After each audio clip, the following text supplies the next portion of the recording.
Sir PFI वर केंद्र सरकारने बंदी घातलेली आहे, त्याच्यावर काय पहिली विचार असं आहे की सातत्याने PFIच्या संदर्भात वेगवेगळ्या प्रकारचे इनपुट्स हे सगळ्याच केंद्र सरकार आणि राज्य सरकारच्या एजन्सीजला मिळत होते।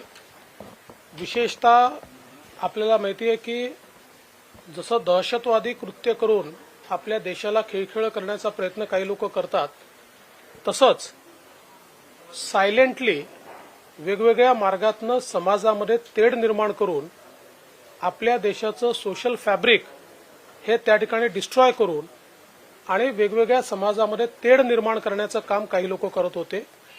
आणि PFI त्याच्यामध्ये फार पुढे होतं। व्हायलन्स कसा होईल याकरता बीजारोपण करायचं, त्याकरता पैसा खर्च करायचा, त्याकरता वेगवेगळे नरेटिव्ह तयार करायचे आणि त्याच्यानंतर व्हायलन्स घडवून आणायचा, अशा अनेक घटना या PFIनी केल्याच्या लक्षात आल्या। विशेषतः सर्वात पहिल्यांदा केरळ सरकारने ही मागणी केली की PFIवर बंदी घातली पाहिजे। त्यानंतर वेगवेगळ्या सरकारनी या संदर्भात केंद्र सरकारशी पाठपुरावा केला आणि इतक्या मोठ्या प्रमाणात हे सगळे पुरावे उपलब्ध आहेत। आपल्याला कल्पना आहे मागच्या काळामध्ये महाराष्ट्रामध्येही कुठेतरी नॉर्थ ईस्टला मशिदी तोडल्या असा खोटा प्रचार करून आपल्याकडे मोर्चे काढण्यात आले आणि मोठ्या प्रमाणात अमरावती सारख्या शहरांमध्ये आपण बघितलं असेल तर तोडफोड करण्यात आली, ज्याचा कुठलाही संबंध अशा प्रकारे कुठे मशिदी तोडल्या गेल्या नव्हत्या। त्याचे जे क्रिएटिव्ह होते ते बांगलादेशमधले होते, ते वेगवेगळ्या देशातले होते आणि अशा प्रकारचं हे सातत्याने कृत्य हे PFIच्या माध्यमातून चाललं होतं आणि याकरता त्यांनी काही फायनान्सिंग मॉडेल्सही तयार केले होते। विशेषतः खूप मोठ्या प्रमाणात अकाउंट्स उघडायचे आणि त्या अकाउंटमध्ये थोडा थोडा पैसा आणायचा जेणेकरून कोणाच्या लक्षात येणार नाही, अशा अनेक बाबी त्यांनी केलेल्या आहेत। या सगळ्या गोष्टींचे पुरावे आता या ठिकाणी उपलब्ध आहेत। आता केंद्र सरकारने बंदी घातली आहे। प्रत्येक राज्याला आता त्या ठिकाणी कारवाई करण्याच्या संदर्भातलं नोटिफिकेशन जे आहे ते जारी करायचं आहे। महाराष्ट्रातही आम्ही त्या संदर्भातली कारवाई करू। आम्ही PFI आणि त्याच्याशी संबंधित ज्या 6 संघटना आहेत ज्यांच्यावर बंदी घातलेली आहे त्याच्यावर पूर्णपणे त्यांना त्या ठिकाणी बंद करण्याची कारवाई केली जाईल। देखील PFIच्या निशाण्यावर होते अशी देखील माहिती होती, काही थ्रेट होता काही लोकांना। अनेक गोष्टी PFI हा एक सायलेंट किलर होता।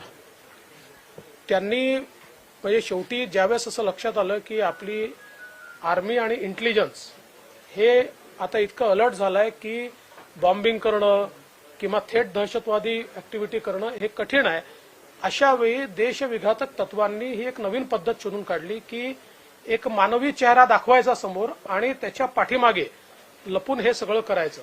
आणि सिमीला जेव्हापासून बंदी घालण्यात आली, पोस्ट सिमी काही लोक एकत्रित झाले आणि मग हळूहळू त्यांनी PFI सारख्या वेगवेगळ्या संघटना काढल्या आणि त्यातनं अशा प्रकारची कृत्य त्या ठिकाणी सुरू केली आणि त्याच्यामध्ये अनेक म्हणजे काही लोक त्यांच्या हिटलिस्टवर होते, काही टार्गेटवर होते, काही लोकांवर हल्ले करण्याचं त्या ठिकाणी षडयंत्र देखील होतं।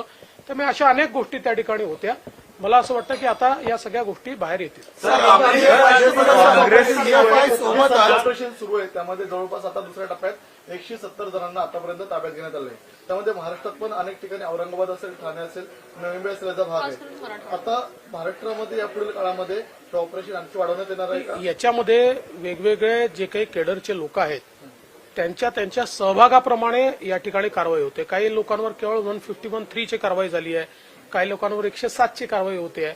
त्यामुळे त्यांच्या सहभागाप्रमाणे प्रिव्हेंटिव्ह ऍक्शन जेणेकरून काही लोक हे केवळ आयडेंटिफाय केले जातील आणि त्यांच्यावर लक्ष ठेवलं जाईल, अशा प्रकारे काही सरसकट सगळे एकाच कॅटेगरीत पकडले जात नाहीत।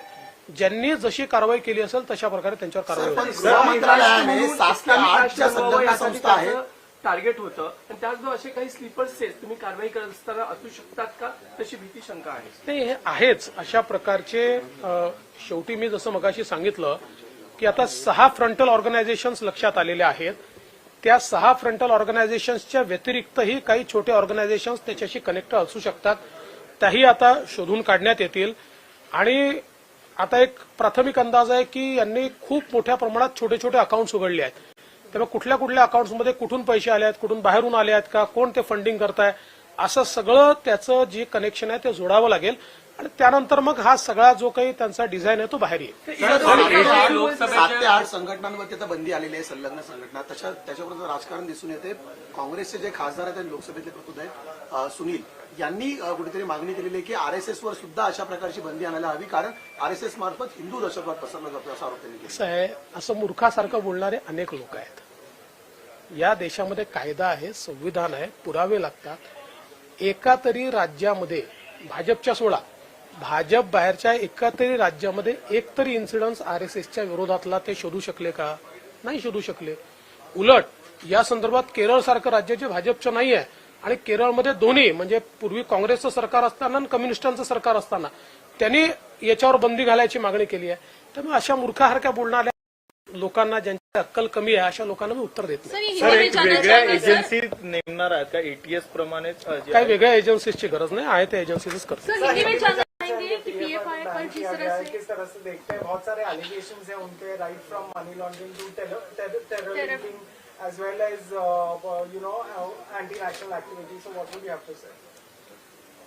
पीएफआई के संदर्भ में केंद्र सरकार ने पीएफआई और उनके साथ साथ 6 और उनकी फ्रंटल ऑर्गेनाइजेशंस को बैन करने के संदर्भ में अभी एक नोटिफिकेशन निकाला है. ये नोटिफिकेशन राज्यों को भी अधिकारिता देता है.